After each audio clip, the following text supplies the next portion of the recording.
Jadi bicara tentang otak manusia, ya, ini otak manusia. Allah ciptakan ada otak besar dan otak kecil. Dia terbagi dua, ada belahan kanan dan belahan kiri, ya. Baik, sebelumnya supaya Bapak Ibu semakin akrab, boleh angkat tangan kanannya. Bapak Ibu izin, maaf, boleh tepuk teman yang sebelah kanan. Iya. Baik, sekarang tolong ikuti kata-kata saya ya. Teman-teman punya otak. Nah, sudah. Baik, angkat tangan kiri. Tepuk sebelah kiri. Katakan, teman-teman, ada. Otak saya ada. Lengkap. Tidak tercecer. Karena banyak orang lupa punya otak. Anak sekolah baru ingat punya otak kalau mau ujian. Ibu-ibu baru ingat punya otak kalau kapan, Bu? Tanggung bulan. Makanya kita baru ya Allah. Ya. Nah, ini padahal Allah ciptakan otak manusia ini luar biasa lengkapnya, ya. Nah, walaupun bentuknya sama, ternyata ada perbedaan-perbedaan program yang di otak manusia berdasarkan era atau zaman, ya. Nah, ada apa di dalamnya? Tentu buat teman-teman sejawat dokter yang juga mungkin hadir di sini sebagai orang tua atau teman-teman yang berkecimpung di dunia kesehatan pasti belajar tentang ini ya, tentang anatomi otak. Di dalamnya ada sel otak. Kurang lebih ilustrasinya kayak gini ya. Jumlahnya ada berapa? Banyak sekali. Ada yang mengatakan 80 miliar, ada yang mengatakan 90 miliar, dan ada yang mengatakan 100 miliar. Saya mengambil faham yang 100 miliar karena memang lebih banyak yang 100 miliar ya. Nah, kemudian satu sel otak yang disebut neuron ini cara kerjanya seperti satu komputer yang tercanggih di zamannya. Kalau kita punya 100 miliar berarti ada berapa komputer di otak kita? 100 miliar ya. Sayyidina Ali bin Abu Thalib radhiyallahu anhu pernah mengatakan bahwa didiklah anakmu sesuai zamannya, karena memang ternyata otak manusia setelah diteliti itu ya kerjanya seperti komputer yang tercanggih di zamannya gitu. Saya yang lahir tahun 60-an juga punya 100 miliar ya. Ustazah Nuning tadi lahir tahun berapa? 85, Masya Allah, jauh banget ya. Beliau juga punya 100 miliar dan otak beliau lebih canggih dari saya ya. Saya sekarang mau cari teman. Siapa Bapak Ibu yang lahir tahun 60-an? Boleh angkat tangan. Masya Allah, luar biasa. 1, 2, 3, 4, 5, 6, 7, 8. Tinggal 8. Sudah mulai punah. Masya Allah, ya Allah ya Rabb, Masya Allah. Mungkin ada orang tua kita yang lebih duluan lahir ya. Yang lahir tahun 50-an ada Bunda Rodia, Masya Allah. Yang lain sisa Bunda Rodia, Masya Allah. Boleh tepuk tangan buat beliau. Bayangkan lahir tahun 50-an sampai sekarang masih semangat, sampai sekarang masih berkecimpung di dunia pendidikan. Allahu Akbar, Masya Allah, luar biasa ya. Sekarang yang lahir tahun 70-an boleh angkat tangan. Alhamdulillah masih lebih banyak dari kami, Pak. Itu juga punya 100 miliar dan tentu lebih canggih dari kami yang 50 dan 60-an ya. Yang 80-an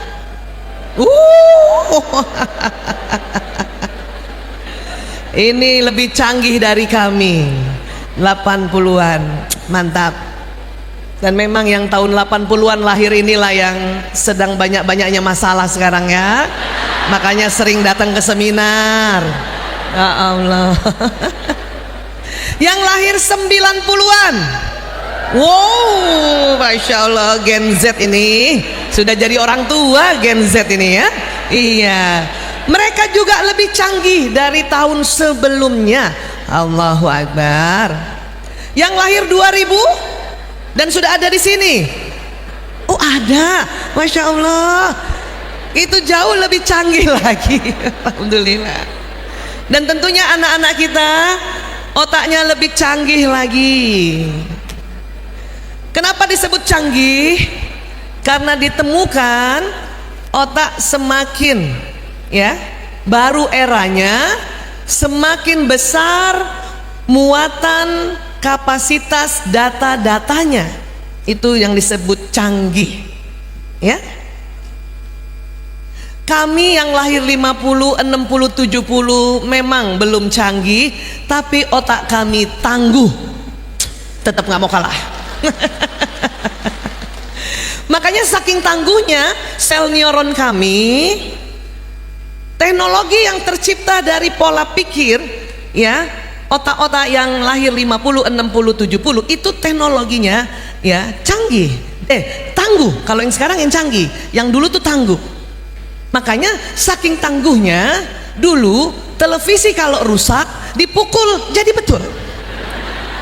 Siapa masih dapat ini? Ya, tuh. Siapa punya televisi dulu?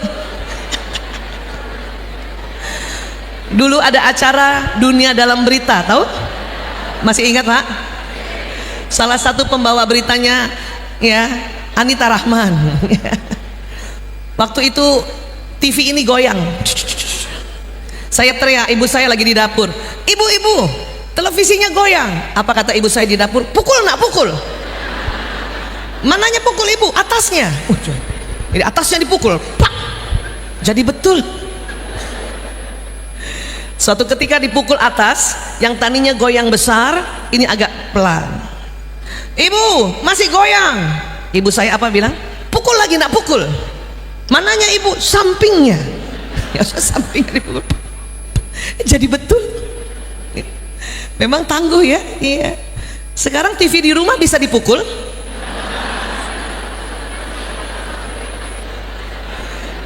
TV kami bisa dipukul, radio kami dulu bisa dipukul, Bu.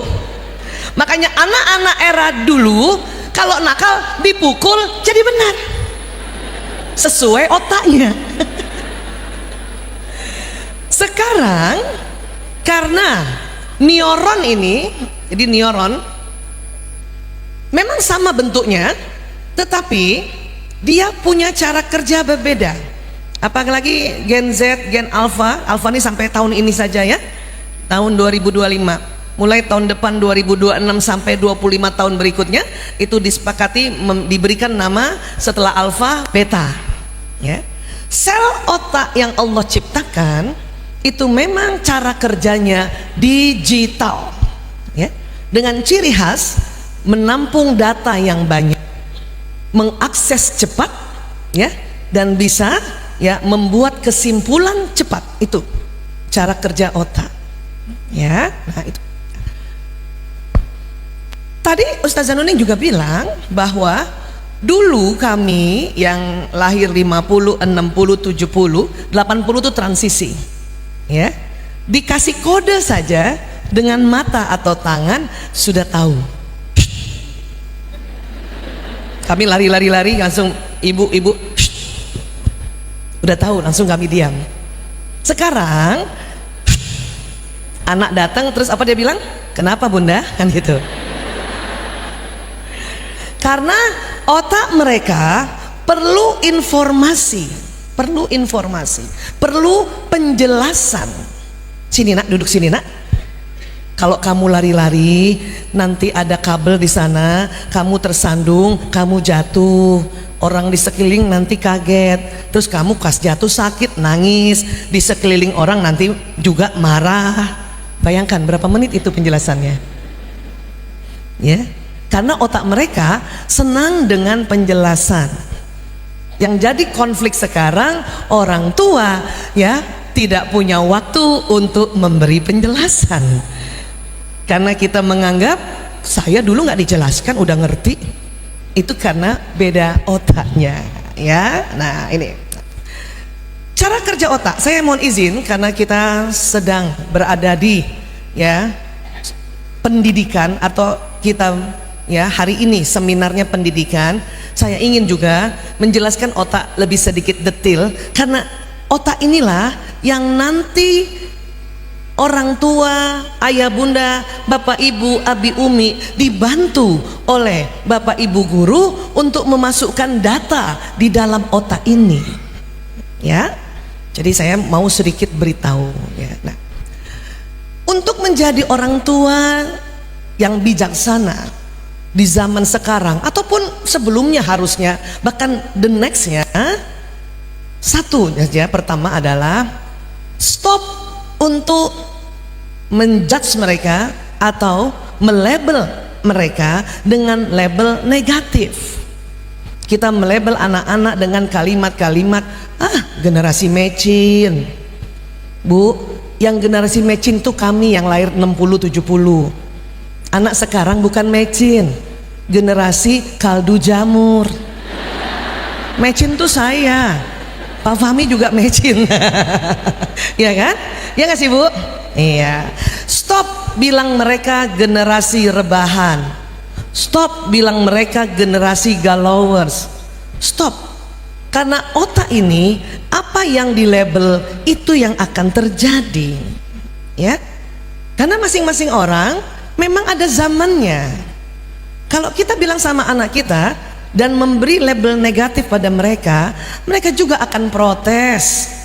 Aku kan nggak tahu kalau mau lahir tahun 2000-an, ya nggak? Betul kah? Betul.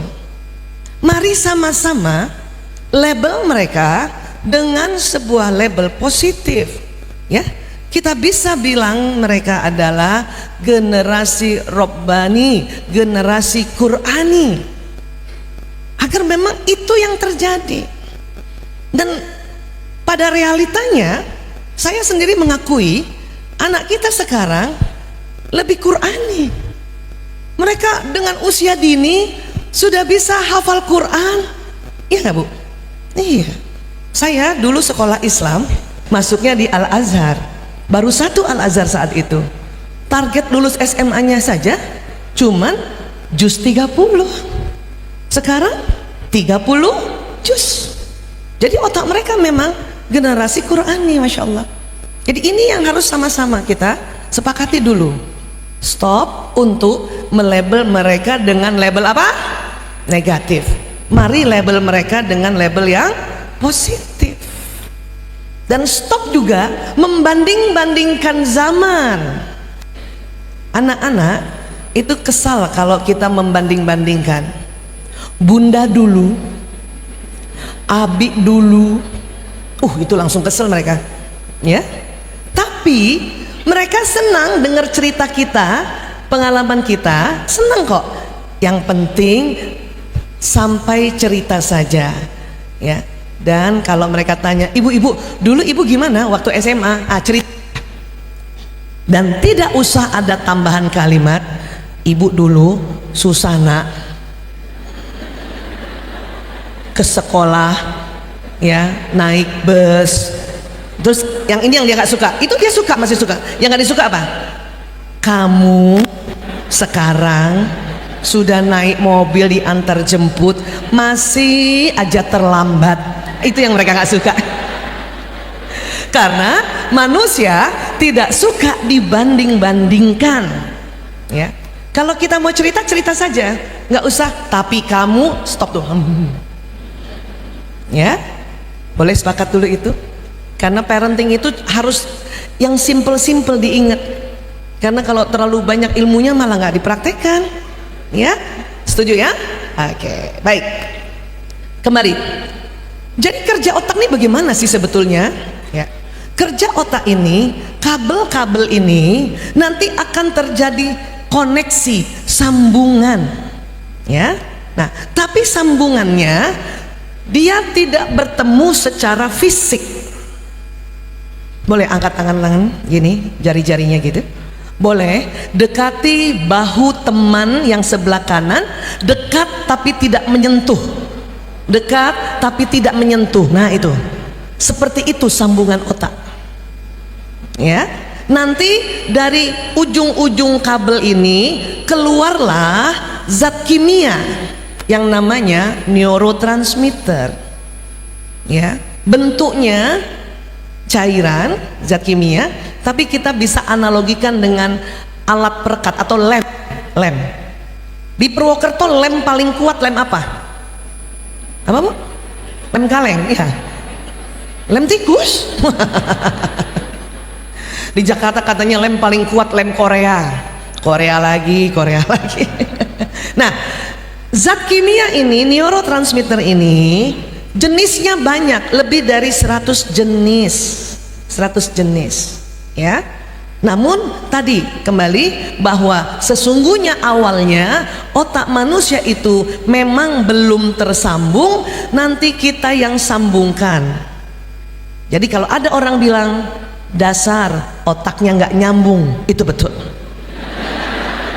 Karena aslinya memang tidak tersambung, kan gitu ya. Nanti setelah kita sambungkan, mulailah keluar neurotransmitter. Nah, neurotransmitter ini keluar ternyata dipengaruhi oleh 3 faktor: nutrisi, situasi, emosi. 3C. Boleh ulang Bapak Ibu? Nutrisi, situasi, emosi. Kalau ad-dinul Islam meminta kita memberikan makan keluarga dengan makanan yang halalan thayyiban, itu semakin diteliti itu semakin betul banget kata anak sekarang. Kenapa? Neurotransmitter yang keluar ini itu berdasarkan rezeki yang halalan thayyiban. Kalau dia nggak halal, jenis neurotransmitternya beda yang keluar. Kalau dia tidak thayyib sesuai usianya, itu juga yang keluar beda ini, ya.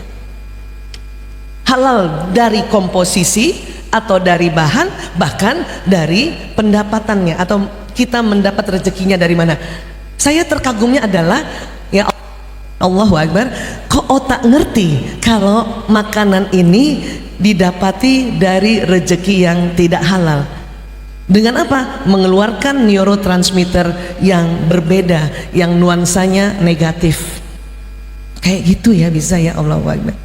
Ya, nah, situasi seorang anak kita berikan informasi, kita ajarkan, kita kasih nasihat dalam kondisi sehat dan sakit, neurotransmitter yang keluar berbeda, ya. Seorang anak sewaktu kita nasihati, kita arahkan, kita ajarkan dalam kondisi ya marah atau senang, neurotransmitter juga yang keluar berbeda. Itu makanya mengapa dalam proses pembelajaran kita perlu ulang-ulang. Siapa tahu sewaktu di awal Ananda menerima informasi atau pelajaran itu dalam kondisi yang sakit dan sedih, ya, sehingga harus diulang lagi. Siapa tahu berikutnya dia dalam kondisi sehat dan senang, ya, seperti itu. Oke, nah, saking cepatnya zat kimia ini keluar, maka terjadi peristiwa fisika atau peristiwa listrik. Jadi di otak kita zat kimia tadi keluarnya sangat cepat Bapak Ibu, sehingga keluar muncul listrik. Ini baru satu sambungan, 1 detik otak manusia 2 juta sambungannya. Dan ini sudah yang slow motion, aslinya lebih cepat lagi, ya. Jadi di otak kita ini penuh ya loncatan listrik. Bapak Ibu pernah terasa otaknya panas?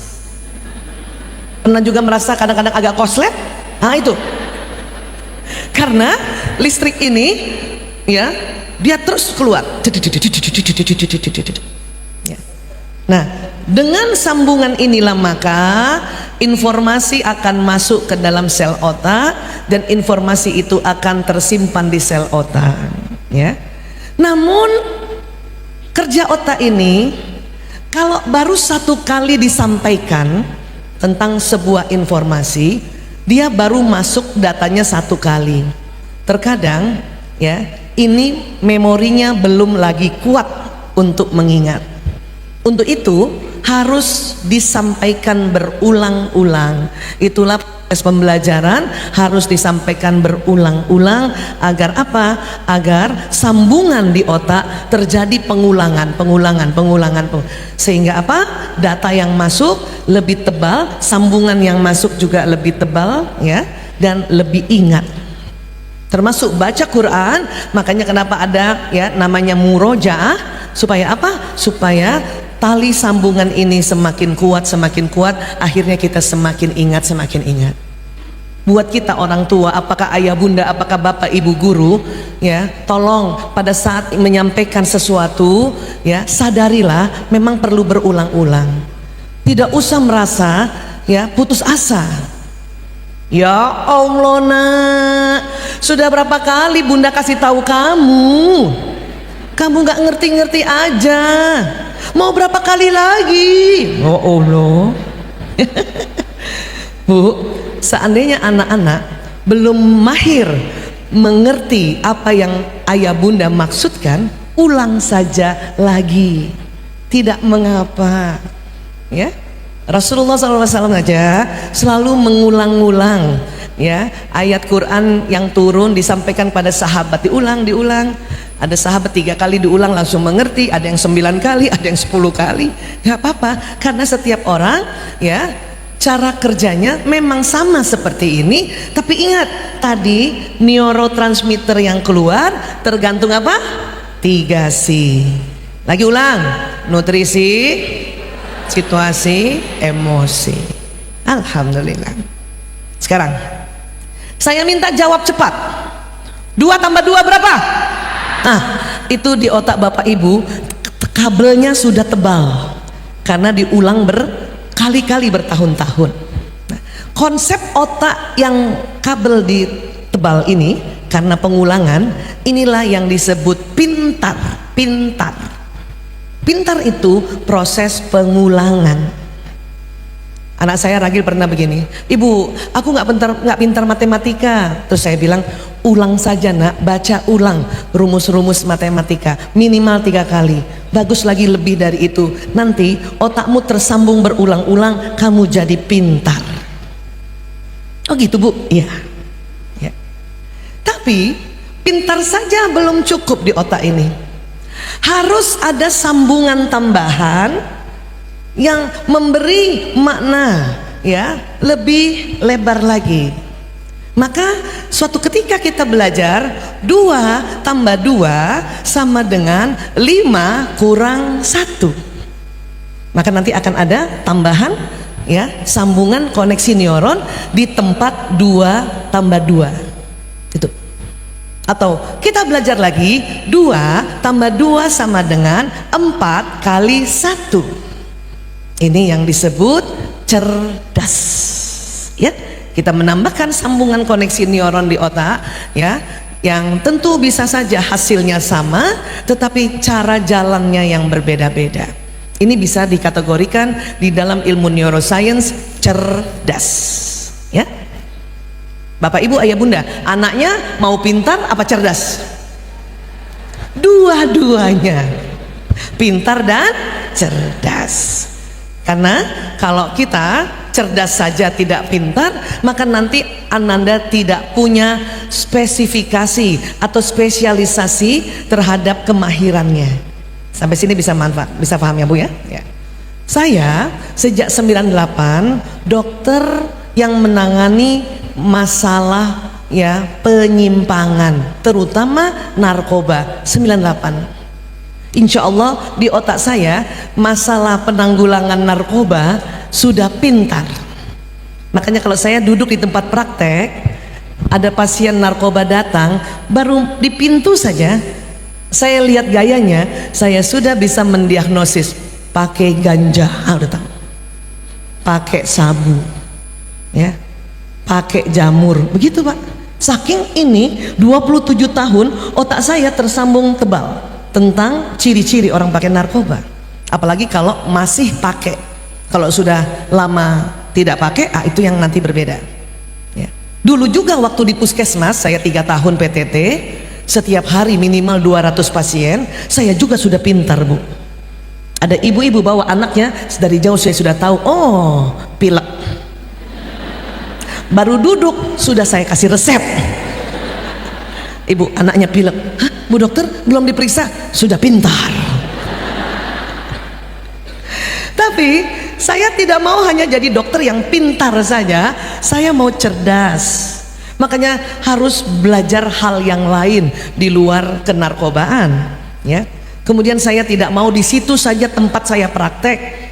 Saya senang jalan-jalan, karena dengan jalan-jalan ada sambungan otak yang baru sehingga mencerdaskan. Jadi kalau suami saya tanya, kamu mau kemana lagi? Ke Purwokerto, ngapain? Mencerdaskan otak.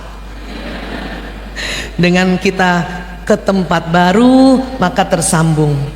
Walaupun ini bukan kali pertama kami ke Purwokerto, ini ada yang mungkin ketiga atau 4 kali, tersambungnya sudah 3-4 kali. Jumpa dengan bapak ibu, lihat wajahnya, nanti kita salaman, bahkan cipika-cipiki, itu ada sambungan baru di otak saya. Itu membuat cerdas, ya Bu ya. Gitu. Nah, tentu pintar dan cerdas masih juga belum cukup. Apa yang ketiga? Beruntung. Apa Bu?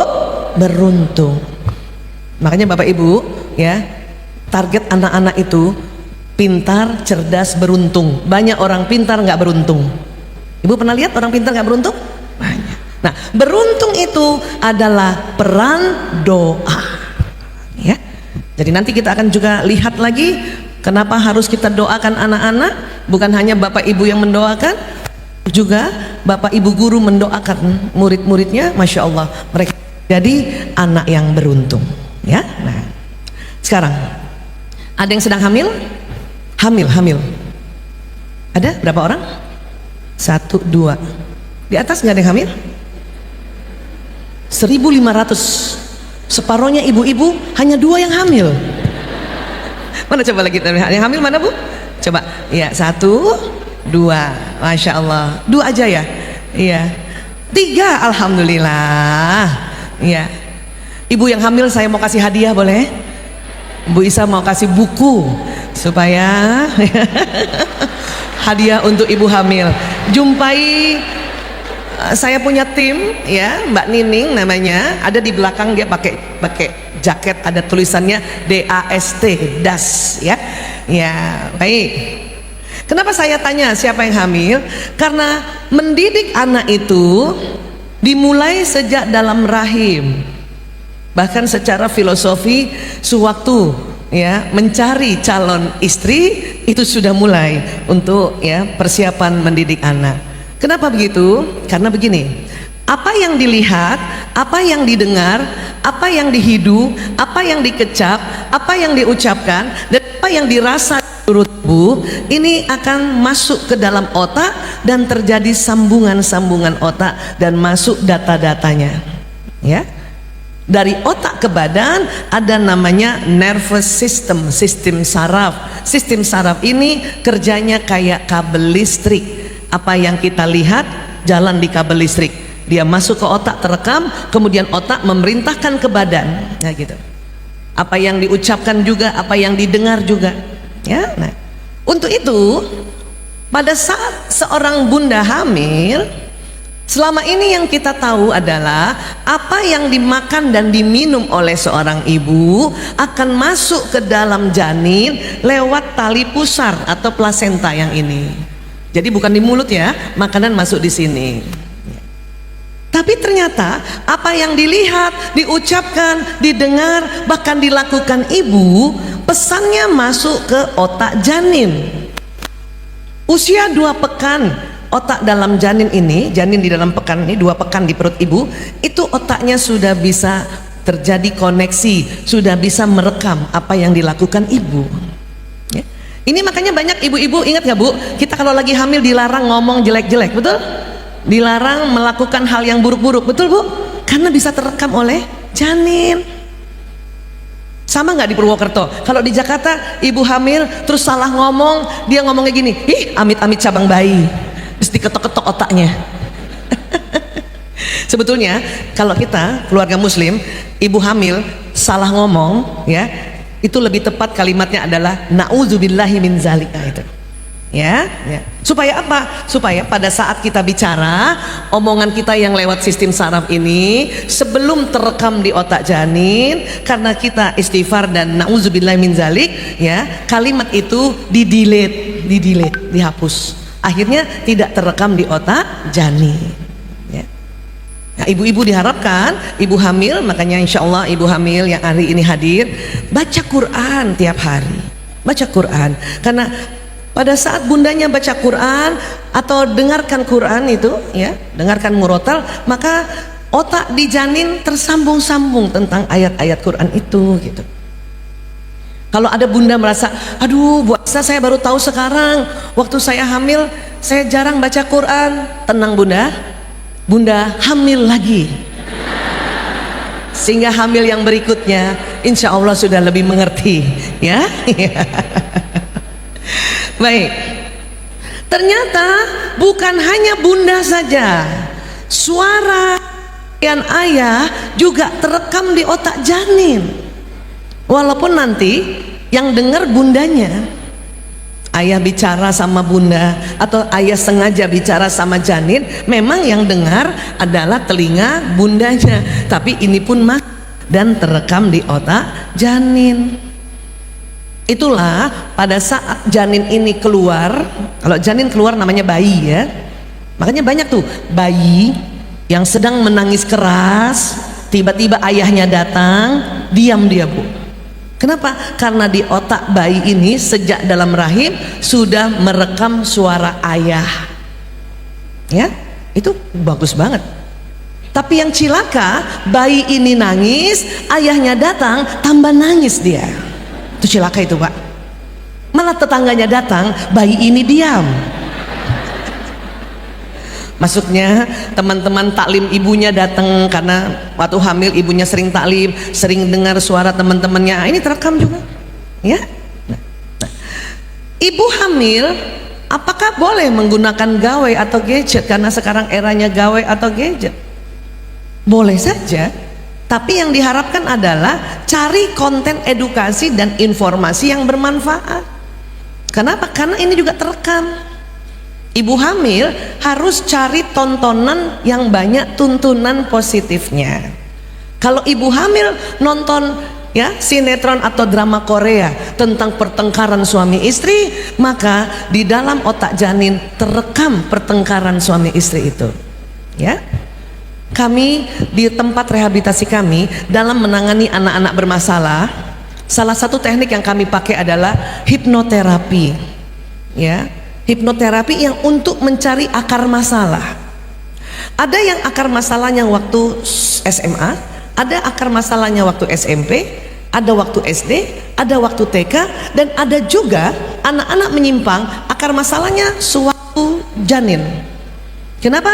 Hampir 10 bulan janin di rahim ibu cukup lama untuk merekam data-data, ya. Biasanya apa? Pada saat 10 bulan bertengkar suami istri sehingga ibu sangat sedih sekali, terekam oleh janin. Makanya anak lahir, ya, sangat cengeng, ya, dalam kehidupannya selalu sedih. Memang nggak mesti pakai narkoba, tapi suatu ketika si anak ini di usia dia remaja, orang tua sudah tidak punya bisa lagi untuk mengendalikan dia, ya, SMP SMA nih hati-hati, ya. Kemudian pada waktu yang salah ketemu orang yang salah, kemudian dapat solusi yang salah, ya, terutama misalnya narkoba, karena salah satu, ya, dampak dari zat narkoba ini memberikan rasa nyaman sesaat, maka anak yang sejak lahir, sejak dalam rahimnya ini, ya, ada masalah gara-gara merekam pertengkaran ayah bundanya atau KDRT ayah terhadap bundanya, itu sewaktu dia pakai narkotika pertama langsung otaknya nyaman. Dan apa dia bilang? Ini yang saya cari. Dan akhirnya dia pakai terus, dan akhirnya ketergantungan. Jadi memang ibu hamil ini betul-betul sesuatu yang luar biasa dan harus kita jaga. Makanya saya ingin, ya, memberikan juga kenang-kenangan buat bunda yang hamil hari ini, karena kita harus jaga mereka, ya, Masya Allah, ya. Baik, sekarang kalau sudah lahir bagaimana? Kalau sudah lahir, ya, peran ayah untuk mengazankan dan mengqomatkan sang bayi ini sangat luar biasa, ya. Apa yang terjadi pada saat telinga kanannya seorang ayah atau kakek atau siapapun laki-laki keluarga terdekat yang mengazankan bayi, maka lafaz azan itu akan tersambung di otak bagian kanannya bayi. Kemudian kalau di qomat itu di kiri, di otak bagian kiri tersambung lafaz qomat. Masya Allah. Makanya saya, Bu, waktu saya tugas di tempat bayi lahir itu, kalau ada bapak yang azannya terlalu pelan, saya suruh ulang. Pak, maaf Pak, diulang Pak. Loh, kenapa diulang? Terlalu pelan, ya, keraskan sedikit, tidak apa-apa, supaya otak di anak tersambung. Nanti kedengaran dengan bayi yang lain, Bu Aisyah, nggak apa-apa, 2 kali 3 kali biar, supaya ini berulang-ulang, ya. Bahkan ada bapak yang saya sudah lihat, mungkin anak pertama dia gemetaran, ya, dia bingung, dia takut. Saya sering kasih apa, ya, contekan lafaz azan. Kenapa? Takut kebalik-balik antara hayya 'alas shalah dan hayya 'alal falah. Kenapa? Kalau sekali terbalik di awal, maka sambungan dari awal sudah keliru. Ya. Sudah hafal Bu Aisyah, misalnya gitu ya. Sudah hafal Dok? Enggak Pak, Bapak sedang gembira sekali, nggak apa-apa, Bapak pegang aja contekannya. Karena ini bisa keliru, ya. Nah, kemudian manusia kita nih dulu lahir dan anak kita lahir, ternyata dari 100 miliar itu diteliti lagi oleh para ilmuwan, ya, dikatakan begini, para ilmuwan ingin menguraikan kaitan antara otak dan perilaku fisik, maka mereka mencari sel-sel dalam otak. Mereka menemukan sejenis neuron dalam otak yang secara teoritis dapat dikatakan sebagai penyebab utama mengapa seseorang bisa belajar dengan mengamati orang lain.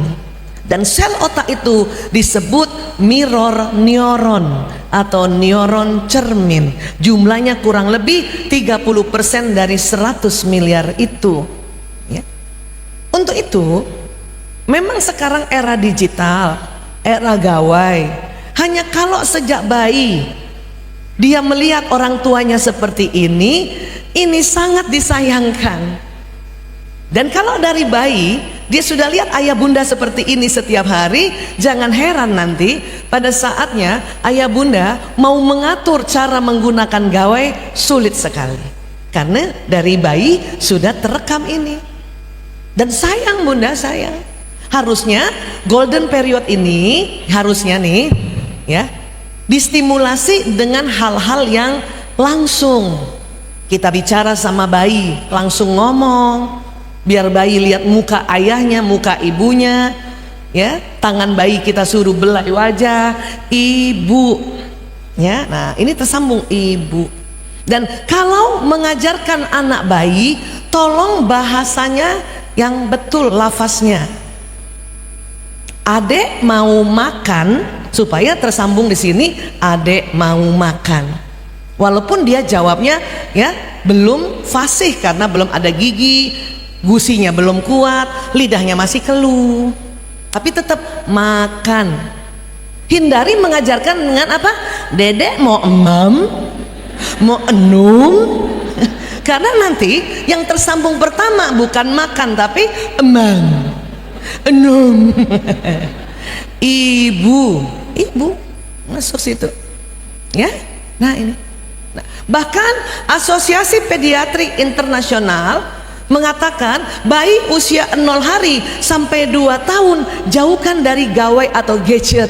Walaupun ini eranya, walaupun tadi juga saya sudah sampaikan sel otak mereka cara kerjanya digital, tapi tolong 2 tahun pertama stimulasi otak mereka dengan yang langsung. Karena kalau pakai gawai dia hanya tahu bahwa gelas, oh 2 dimensi cuman rata. Tapi kalau kita suruh pegang gelas, kan ini bukan lagi 3 dimensi, ini 4 dimensi, dia pegang, dia begini. Oh, maka otak yang tersambung akan banyak sambungannya. Seperti ini. Bahkan sekarang, ya, anak-anak diminta biarkan dia merangkak, biarkan dia titah supaya jalan. Sudah dilarang lagi pakai baby walker itu. Kenapa? Banyak otak yang tidak tersambung. sehingga nanti anak-anak besarnya tidak tangguh, ya, seperti itu. Nah, sekali lagi otak juga ini sampai umur berapapun neuron cermin bekerja. Maka inilah mengapa teladan orang tua ini menjadi panutan anak, karena akan masuk di matanya, di telinganya, ya. Ini masuk, semua panca indera akan masuk dan terekam dengan ya neuron cermin tadi ini. Masya Allah. Seorang bayi walaupun dia di kamarnya, setiap hari dia lihat ibunya dengan sebuah rutinitas, keluar dari kamar mandi, dia lihat ibunya selalu betulkan keset. Kemudian ibunya ke kamar ke lemari ambil baju, itu dimasukkan di dalam otaknya bayi ini. Cuman karena kakinya belum mampu melakukan, tetapi rekamannya sudah ada. Sewaktu dia sudah bisa jalan, maka itu bisa otomatis dia lakukan. Ya, nah seperti ini kerja otak. Oke, nah, sekarang tentunya harus dibedakan juga perkembangan otak anak laki-laki dan anak perempuan. Siapa punya anak laki-laki, Bun? Coba angkat tangan. Oh, Masya Allah, banyak. Siapa punya anak perempuan? Alhamdulillah. Siapa punya anak laki dan anak perempuan juga? Ya Allah, banyak yang nggak turun-turun ya tangannya. Rupanya anak laki-laki itu beda otaknya dengan anak perempuan, perkembangan dari 0 hari. Ya, walaisa zakaru kal untha, dan laki-laki tidak sama dengan perempuan. Allah sudah sampaikan dari awal. Dan kalimat yang 1/4 ayat ini diteliti oleh ilmuwan, karena ilmuwan juga penasaran. Walaupun ilmuwan itu bukan Islam, tapi mereka dapat petunjuk ilmu dari Allah untuk teliti. Penelitian itu mahal, sudah mahal, susah.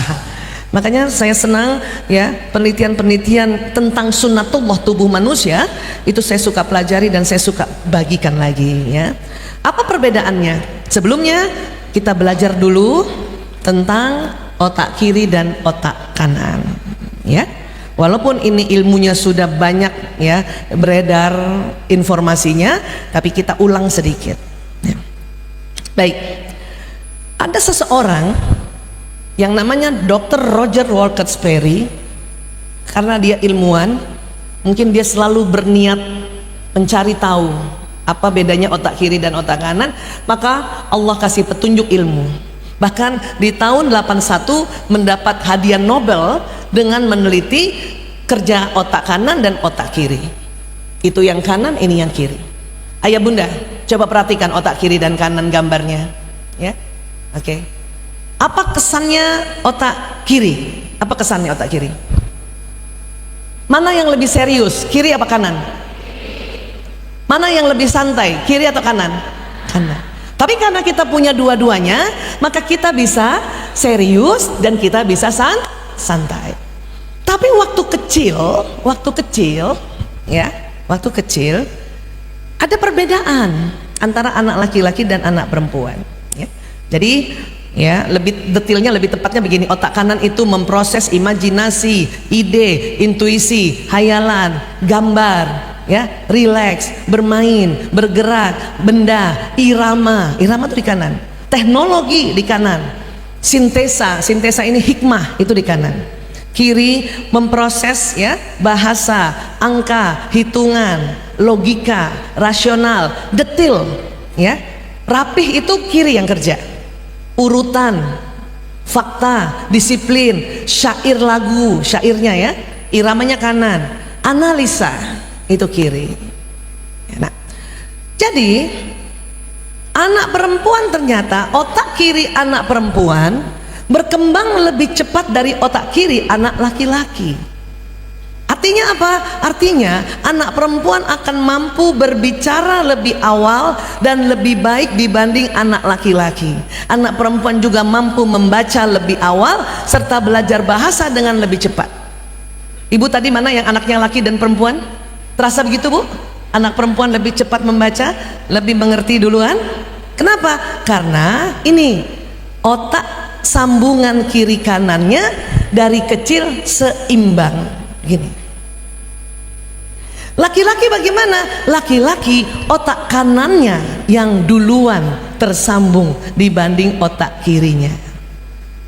Siapa punya anak laki Bu? Anak laki senang bermain Bu? Sampai sekarang senang bermain? Iya. Itu laki banget karena otak kanannya ini. Perempuan dari umur 0 hari sampai ya sekarang otak kanannya seimbang dengan otak kirinya untuk terjadi sambungan-sambungan neuron. Ya. Laki-laki bagaimana? Laki-laki kanannya duluan sampai nanti usia di atas 18 tahun seimbang antara perkembangan otak kiri dan kanannya. Siapa yang punya anak laki TK dan SD? Angkat tangan. Sabar sampai mahasiswa. Tentu sabarnya harus pakai ilmu, Bu, supaya ibu tidak bertanduk ya. Gitu. Nah ini. Maka jangan heran anak perempuan umur 3 tahun sudah bisa diajak bicara, Bu. Anak laki umur 3 tahun ngapain, Bu? Ini otak kanan. Makanya jangan heran anak laki-laki ibu ajak nonton Superman lang jadi Superman karena otak kanannya yang lebih dominan ya. Sampai sini bisa paham, Bu? Anak perempuan umur 3 tahun sudah bisa menganalisa, analisa itu otak kiri, sudah bisa urutkan otak kiri ya, termasuk warna baju, warna kanan. Makanya anak perempuan bisa gini kan, Bunda, aku mau pakai baju pink aja karena rok aku pink. Itu anak perempuan ya. Anak laki-laki dia tidak peduli mau atasnya merah kah, bawahnya hijau, sepatunya kuning, semakin banyak warnanya dia semakin senang, Pak. Kenapa? Otak kanan yang bekerja.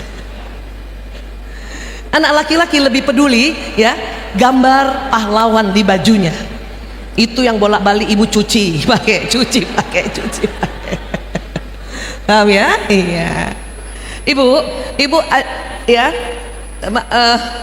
Bunda mana yang Bunda KBTK, ayah Bunda anaknya KBTK. Terasa nggak, Bu?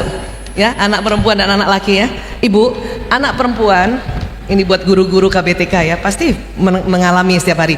Duduk manis lebih cepat prosesnya, betul? Kalau anak laki bagaimana disuruh duduk manis, Bu? Duduk manis, duduk tenang.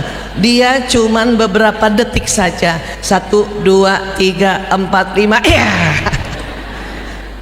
Bukan tidak disiplin, karena otak kanannya yang masih dominan. Mengajarkan anak laki saja beda sama perempuan di usia ini. Anak perempuan dikasih kertas saja, terus dikasih gambar sedikit tentang bola, terus ada tulisan BO ala bola. Anak perempuan lebih gampang mengerti dibanding anak laki-laki. Anak laki-laki lebih baik ibu beli bolanya, baru bola itu dikasih tulisan bola gitu. Paham ya, Bu? Saya karena punya 4 anak laki-laki, semua tempat ditulis kursi, meja, bahkan supaya dia tahu tulisan ibu, karena saya dipanggilnya Ibu Isa oleh anak-anak ya, maka waktu itu saya tulis di kertas pakai spidol Ibu Isa, tempel di dada. Jalan dari dapur ke ruang makan, ruang tamu, mereka ada di situ sambil main, dia lihat baca, itu cuma 1 jam sudah tahu tulisannya Ibu Isa. Begitu cara anak laki.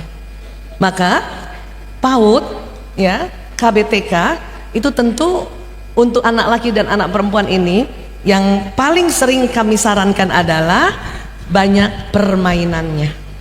Mudah-mudahan KBTK-nya Al-Irsyad sudah seperti itu ya.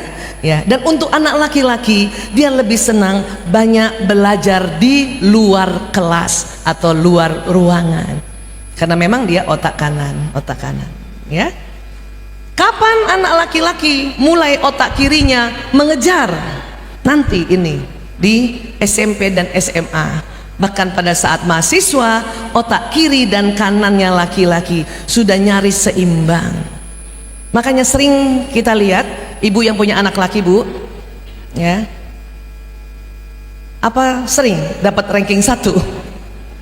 Anak laki-laki TK dan SD itu jarang, bukan tidak ada ya, jarang sekali ranking 1 Ya, karena yang namanya ranking itu biasanya matematika itu diprosesnya di kiri, bahasa di kiri, kecuali matematika geometri. Geometri itu di kanan. Laki-laki senang matematika geometri, tapi kalau aljabar itu di kiri.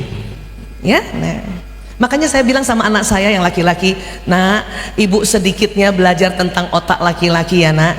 Jadi target kamu waktu TK dan SD yang penting naik kelas untuk laki-laki. Nilai matematika di atas KKM sedikit. Kalau matematika KKM-nya 75, kamu 76, udah bagus, saya bilang gitu. Tapi dengan target seperti itu, anak laki-laki saya ya, nilainya malah 80 ke atas, Bu. Gitu. Ya. Dan pantang ibu pada anak laki-laki masih TK dan SD untuk memberi motivasi dengan cara membangunkan misalnya ya. Nah, bangun nak, di sekolah ada pelajaran matematika. Langsung sakit perut. Bunda, aku sakit perut. Jadi dulu kalau anak laki-laki yang biasa tuh sholat subuh tidur lagi, dan itu susah loh kalau udah tidur lagi untuk dibangunkan, itu lebih susah malah. Saya memotivasinya gini, nak bangun nak, nanti di sekolah ada pelajaran game online, loncat Bu. Atau kalau TK, ayo bangun nak ya, nanti ada studi tour. Anak laki ya, belum jam 5 subuh sudah bangun ya. Kenapa? Karena otak kanan ini. Paham ya Bu ya? Makanya kalau perempuan ini bisa banyak banget ranking ini ya. Nah, SD ada peraturan SD, masuk SD 7 tahun. Rupanya kalau seperti itu diikuti, itu menyelamatkan otak anak laki-laki. Karena anak laki-laki umur 6 tahun, otak kirinya baru siap untuk belajar membaca, berhitung atau menganalisa, baru siap ya. Zaman dulu masuk SD 5 tahun setengah, 6 tahun tidak masalah antara anak laki dan anak perempuan. Sekarang kurikulumnya lebih detail. Kalau dulu kenapa boleh masuk 5 tahun setengah, 6 tahun baik anak laki anak perempuan waktu SD? Karena waktu SD kita hanya membahas budi dan keluarganya. Iya kan Pak? Ya, ini bukunya ini. Ini Ibu Budi. Siapa kakaknya Budi? Nah itu masih ingat Pak? Adanya Budi siapa? Iwan ya. Iya. Pernah satu ketika Sudin Mbak. Iya. Siapa temannya Budi? Ada. Namanya Ani.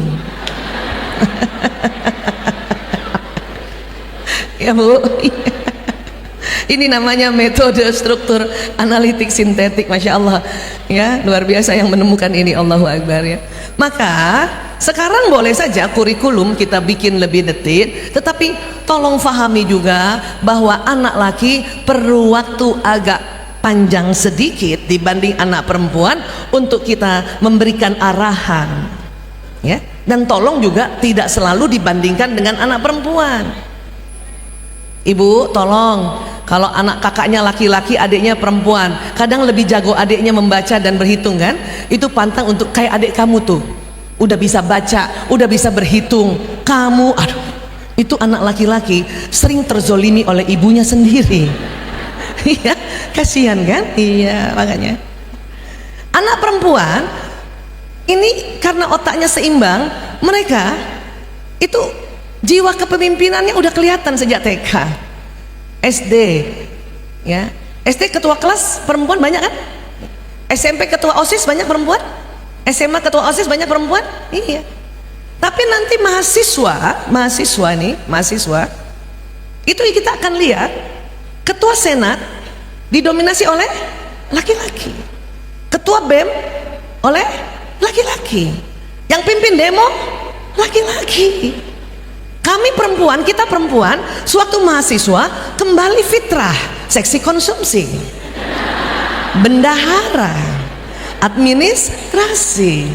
Kalaupun ketua, biasanya ketua 2 bagian finance itu. Tapi laki-laki keren banget ya, keren banget Masya Allah. Nah, saya 10 tahun terakhir nih, 10 tahun terakhir ya Ustazah Nuning, ini 10 tahun terakhir banyak yang datang orang tua bawa mahasiswa anak laki-laki yang sudah diterima di perguruan tinggi terbaik pun di negeri ini, semester 4 atau 5 mogok kuliah. Kenapa? Karena bosan. Setelah anamnesis ternyata dia waktu TK dan SD selalu cemerlang, bagus, hanya ya kurang bermain, otak kanannya kurang distimulasi, jadi kirinya banyak dipaksa terstimulasi, sehingga waktu mahasiswa ya kanannya yang harusnya dari awal distimulasi, ini baru mahasiswa dia mau stimulasi, baru mau main di mahasiswa. Ini banyak sekali terjadi. Kenapa saya bilang banyak? Karena setiap hari itu lebih dari 2 yang datang tempat kami. Saya pun bingung Bapak Ibu, bagaimana ngatasin ini. Sekalian kalau masalah narkoba, alhamdulillah saya tahu bagaimana caranya. Tapi kalau anak lagi hebat-hebatnya, dari kecil hebat, terutama anak laki-laki, kemudian dia mogok di semester 3, K4 atau 5, saya sampai sekarang bingung harus apa. Untuk sementara saya sudah bilang sama orang tua apa? Kasih cuti 1 semester. Terus suruh ngapain? Jalan-jalan ke Indonesia, seluruh Indonesia, untuk lihat ya bagaimana Indonesia ini, biarkan dia bermain di pulau-pulau, supaya apa? Otak kanannya terstimulasi, sehingga nanti sewaktu dia datang lagi atau kembali kuliah, kanannya sudah lebih banyak terstimulasi nih, yang harusnya waktu usia lebih muda. Ini yang terjadi sampai sekarang ya. Ini yang saya baru bisa kasih saran. Ibu yang punya anak laki-laki ya, sudah agak lebih tenang perasaannya? Tenang saja. Sekarang Bapak waktu kecil main nggak Pak? Pak Wasi waktu kecil main apa? Kelereng tuh main. Sekarang jadi bos, Masya Allah. Pak Mami, afwan Pak Mami, Pak Mami main apa waktu kecil Pak? Banyak kan? Tuh main, memang main. Kami Pak waktu kecil tidak main, perempuan waktu kecil tidak main. Kami perempuan kecil masak-masakan, besar masak betulan. Kami kecil rumah-rumahan, besar rumah betulan. Kami kecil ibu-ibuan, besar ibu betulan. Perempuan itu sewaktu kecilnya memang tidak bermain. Kita sejak kecil Bu, gladi resik. Makanya otak kami sama Pak, sampai udah dewasa juga sama.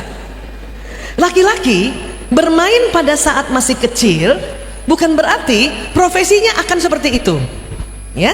Pak Wasi tadi bilang beliau main kelereng, main gundu. Apakah sekarang menjadi juragan kelereng? Tidak, bukan. Tetapi waktu bermain kelereng atau gundu atau layang-layangan, itu untuk otak laki-laki. Kanannya yang distimulasi ini, itu untuk goal setting atau target.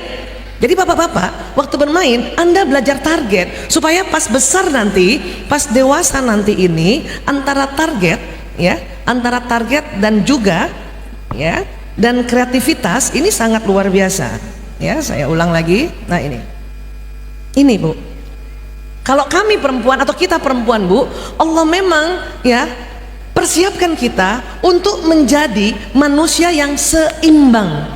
Makanya otak kiri kanannya seimbang. Makhluk yang mau berbagi, itu perempuan.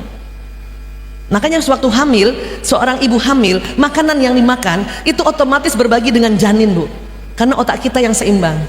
Coba kalau otak kita kanan duluan Bu, ibu makan, ibu mau bagi dengan janin, gimana caranya itu? Nggak boleh makan mendoan buat saya, nggak bisa kan? Sampai besar pun perempuan ini memang disiapkan untuk menjadi seorang istri, seorang ibu, dan seorang mujahadah. Masya Allah, makanya otaknya seimbang. Laki-laki dipersiapkan untuk apa? Untuk mempunyai target agar bisa dengan mudah bersaingkah atau berkompetisi di luar sana untuk menjemput nafkah keluarga. Itu salah satu hikmahnya ya, seperti ini. Masya Allah. Oke, nah ya, sekarang siapa punya anak SMP dan SMA? Angkat tangan. Apa rasanya mendidik anak remaja? Kayak apa Bu rasanya Bu? Masya Allah, alhamdulillah. Ibu yang punya anak remaja yang sudah balik dari awal balik di SD ya, 6 SD itu udah balik ya, yang perempuan mens, yang laki-laki mimpi basah, dan sampai usia 21 itu kategorinya remaja. Tolong ibu punya strategi yang bijak. Tapi ingat, tetap harus diperhatikan remaja ini ya Bu. Ya, hindari berpikir bahwa harusnya dia udah tahu dong, harusnya dia udah ngerti. Belum tentu Bu, ini harus dibimbing terus ya. Cuman pada saat membimbing, namanya saja remaja, tolong ibu nggak usah ribut sama mereka. Ibu rem aja supaya tidak ribut tuh. Kalau sama remaja, tolong ibu tidak ngegas. Ini hindari ngegas. Kalau ibu nasihati remaja 1 kalimat, kemudian dia jawab 10 kalimat, ibu langsung dalam hati, ya Allah, rem aja, rem aja, rem aja, rem aja. Ya Bu, ini ingat Bu, karena bukan apa-apa, ilmu parenting banyak banget, nanti malah lupa. Ya, nah ini dia. Ya. Terus apalagi yang perlu tips-tips pendek yang bisa kita, atau praktis yang bisa kita ingat? Ya. Perempuan Ibu, ternyata ada perbedaan dengan laki-laki. Buat ibu dan ayah yang punya anak perempuan, otak perempuan tersusun untuk bereaksi pada orang dan wajah. Maka untuk mengambil hatinya anak perempuan, itu ada tips paling gampang. Setiap anak perempuan cerita atau bicara, tolong lihat wajahnya, berapapun usia anak perempuan ini. Ya Bu ya, bisa Bu begitu Bu? Ibu pernah nggak anak perempuan ibu ngomong, terus ibu pegang HP, terus apa dia bilang? Bunda lihat aku, kan gitu ya? Iya. Nah sekarang saya sampai detik ini terus belajar. Kalau Dek Ragil, anak saya yang perempuan, misalnya saya lagi pegang HP gini, terus dia datang, ibu aku mau cerita. Oh ya, sebentar, taruh HP-nya, terus lihat mukanya Bu, sambil ngangguk-ngangguk sedikit. Oh iya nak, walaupun ibu nggak ngerti. Oh iya ya, oh. Gitu ya. Tapi kalau ibu sedang chatting dengan suami atau ayahnya anak-anak, anak perempuan mau ajak bicara, ibu harus bilang, sebentar nak, bunda jawab chatting ayah dulu 2 menit. Oke. Karena anak perempuan dari kecil dia harus tahu seorang istri kalau berhadapan dengan suami dan anak, dahulukan suami. Itu anak perempuan harus tahu kalau ayahnya yang chatting. Tapi kalau bukan, ya, sekelas presiden pun chatting saya taruh dulu nggak jawab. Apalagi Mas Wapres. Mending saya ya ngomong sama anak saya dulu. Bahkan sedang bicara, tiba-tiba ada telepon dari suami nih, ya, bilang sama anak, sebentar nak, ayahmu telepon. Oke, dia udah ngerti Bu, telepon. Terus saya ngomong sama ayahnya, ya, saya lagi ngomong sama Ragil, suami juga udah ngerti. Oke, ya sudah, bener-bener cuma 2 menit, lanjut lagi nak. Terus, bahkan kadang rumah sakit telepon saya, itu saya nggak angkat loh, padahal sangat penting. Ya, saya dokter yang agak beda dengan spesialisasi lain. Kalau dokter penyakit dalam, di rumah ada telepon dari rumah sakit, itu beritanya begini, dok, tensi pasiennya naik dok, di atas 200, dikasih obat apa, itu penyakit dalam. Saya karena dokter narkoba, kalau ada telepon dari rumah sakit atau rehabilitasi, beritanya adalah, dok, pasiennya kabur, dok, pasiennya loncat, dok, pasiennya berantem. Itu berarti kan itu penting ya. Tapi kalau saya lagi bicara sama anak perempuan saya, ini jauh lebih penting dulu. Biarkan dulu, paling nanti 15 menit, habis itu baru saya telepon ulang. Kalau mau anak perempuannya selamat. Karena banyak juga sekarang anak perempuan kena penyimpangan, ya, kena penyimpangan. Dan waktu saya anamnesis, apa dia bilang? Kenapa sih kamu pakai narkoba? Kenapa sih kamu sekarang jadi lesbian? Kenapa sih kamu? Ya, saya tanya begitu ya. Ya, memangnya kamu nggak dapat perhatian dari orang tua? Kesel Bu Isa, artinya mereka panggil saya juga Bu Isa. Atau ada yang bilang, kesel dok, ya, kesel. Kenapa keselnya? Kalau di rumah aku ngomong, mereka cuma perhatikan HP-nya. Saya langsung kaget, wah, ini harus cepat-cepat diberitahu pada orang tua yang anandanya belum lagi menyimpang. Tolong please, kalau ada anak perempuan begini caranya, ya. Tapi kalau anaknya laki-laki, laki-laki kurang suka kontak mata. Kenapa ini? Karena putih-putih mata, itu putih-putih mata, anak laki-laki lebih sempit dibanding anak perempuan. Ibu kalau mau lebih percaya, coba bandingkan nanti di rumah, putih-putih selera matanya anak perempuan lebih lebar daripada anak laki-laki. Nanti perhatikan coba.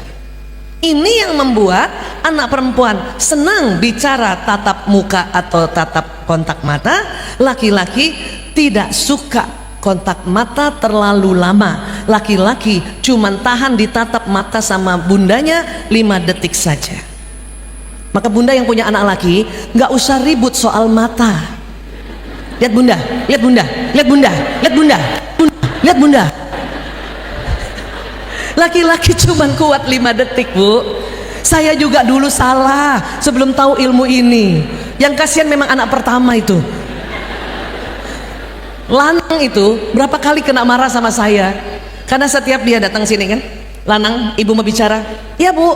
Pas saya lihat dia lihat saya 5 detik, tapi saya lebih dari 5 detik. Karena lebih dari 5 detik dia sudah tidak kuat lihat mata saya, dia gayanya begini, Bu. Ibunya sudah dokter, waktu itu belum tahu ilmu ini. Lanang yang sopan, lihat muka ibu nak, lihat muka ibu. Dia lihat lagi saya lagi lihat dia, lebih dari 5 detik, goyang. Yang sopan nak, lihat mata ibu nak, lihat mata ibu nak. Akhirnya lihat ibu nak setengah jam, Pak.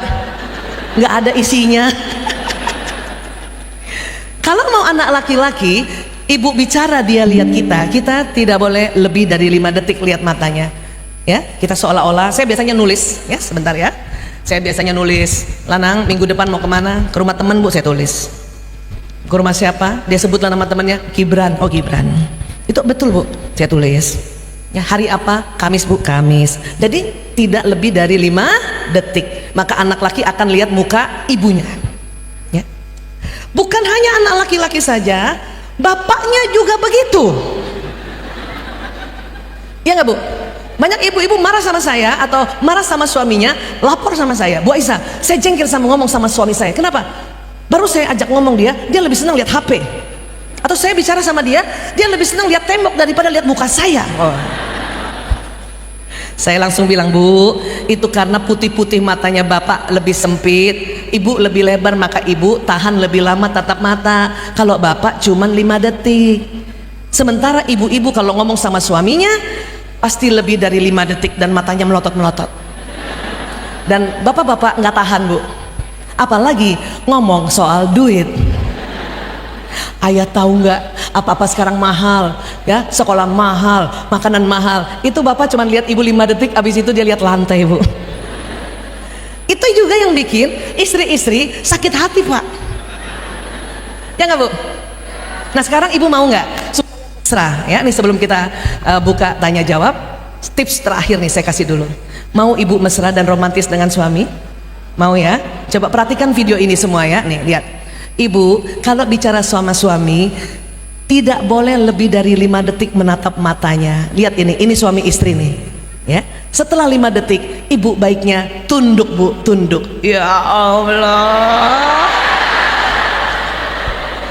laki-laki yang menjadi suami dia senang sekali lihat wajah istrinya kalau istrinya tidak lebih 5 detik tatap matanya. Kita hitung nih. Nih 1, 2, 3, 4, 5 tunduk.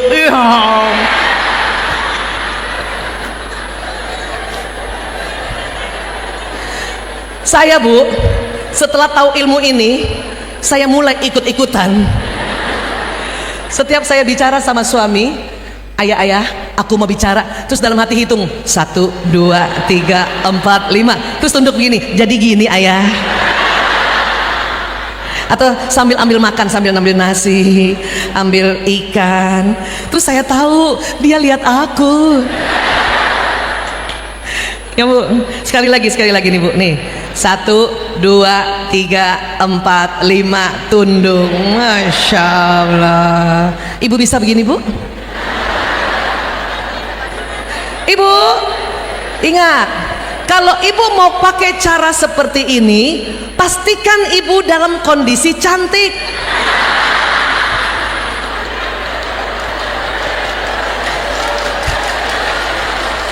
Jangan dalam kondisi rambut aut-autan, muka pucat, daster robek, koyok di leher, terus ibu sok-sokan jadi begini abi. Takutnya bapak kaget. Astagfirullahaladzim, sudah mulai tua istri aku. Saya bu, kalau di rumah belum sempat henna rambut saya selalu pakai kudung, karena saya tahu suami aku lihat aku. Itu begitu. Dan ibu jangan marah, bapak-bapak itu kalau sampai di rumah memang mereka fokus pada benda otaknya, makanya dia bukalah HP, bukalah laptop, nontonlah TV. Tapi mereka sebetulnya bu sering curi-curi pandang lihat kegiatan istrinya. Ini bapak nih, suami lagi lihat laptop, istrinya lagi cuci piring. Banyak suami-suami gini nih, liatin istrinya, pas istrinya lihat dia begini lagi. Itu begitu, memang itu riset. Dan bapak-bapak senang sekali kalau lihat istrinya mendampingi anak belajar dengan penuh kebijaksanaan. Sayang, ayo dihafal Pancasila, satu ketuhanan yang Maha Esa. Nih ibu nih ngajarin anaknya dengan penuh senyum. Bapak di pinggiran begini, ya Allah, nggak salah cari istri, dalam hatinya sambil lihat HP. Tapi pas bapak lihat istrinya bicara sama anaknya, Pancasila, ya Allah, satu ketuhanan yang Maha Esa. Itu lama-lama si bapak apa bu? Pelan-pelan dia ikut keluar. Karena takut kena nanti juga dia. Banyak bapak-bapak marahin ibunya kan, bilang apa? Sudahlah bunda, kasihan dia belum hafal. Apa kata ibu? Kamu juga, wah.